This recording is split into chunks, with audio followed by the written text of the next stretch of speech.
Hi everyone, welcome to Unit 6. We're really getting close to the end now. So as you know, your position paper is due at the end of this week. Hopefully you've been working on that with not having a major assignment for Unit 5. So just to talk a little bit about the discussion board for Unit 6, and then we'll talk a little bit about the position paper. So the discussion board for Unit 6 revolves around the literary element of symbolism, which is one of the most interesting to talk about. I wanted to point out that in the Unit 5 discussion boards, people did a really great job using specific evidence from the readings and resources.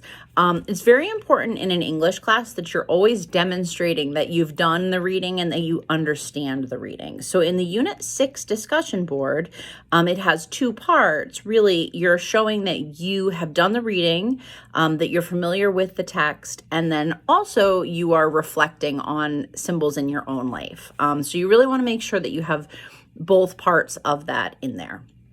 And then for the position paper, which again, I hope that you have been working on, you want to do a few things.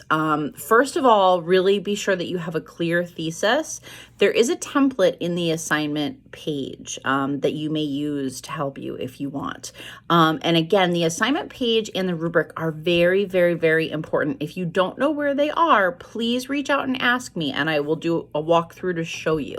It's very important that you are reading through those and comparing your writing to the rubric. So please don't be embarrassed if you don't know where to find them. It could be a little bit tricky in Blackboard. Just let me know and I'll show you exactly where. But you really want to be sure that you have the assignment page and the rubric so that you know exactly what is required. But you should have, as I said, a clear thesis. Also very, very, very important that you are utilizing the library database for your sources. You do not want to be using sources from the internet, okay? So they need to be academic, reliable sources. Not that you can't find those on the internet, but it's much more difficult to find things that are reliable and academic in nature. So if you use the library database, it's just a much safer bet for doing that. You will also need citations from the film or the novel. And again, in the assignment page, there are directions on how to cite those appropriately. So your paper should have a clear introduction, 3 supporting sections, and a conclusion. And it should be between 3 and 4 pages in length. So please do be sure that you are following those guidelines. I did want to speak a little bit about paraphrasing and plagiarism.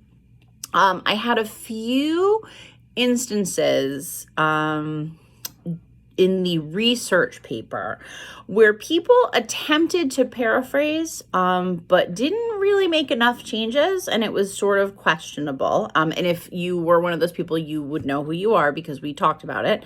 But you really need to be sure that when you are doing your research, that you are either quoting the source or that you are putting it into your own words. So copying and pasting can be a very slippery, dangerous slope. Sometimes students think that they can copy and paste from a source and change some words.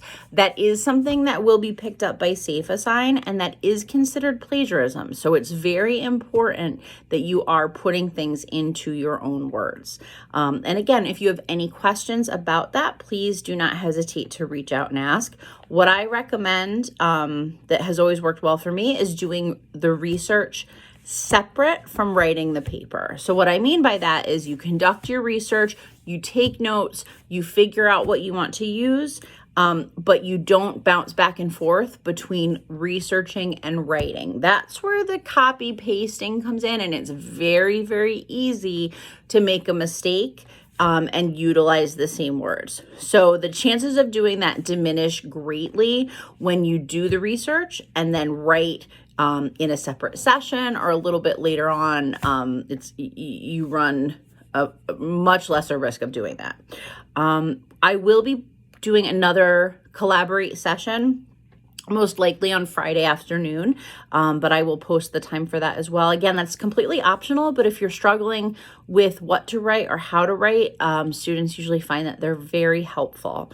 So just to recap, we have the discussion board on symbolism, the position paper. So week 6 is a big one. Please do not hesitate to reach out if you need help or if you're struggling. And I hope you all have a great week. Take care.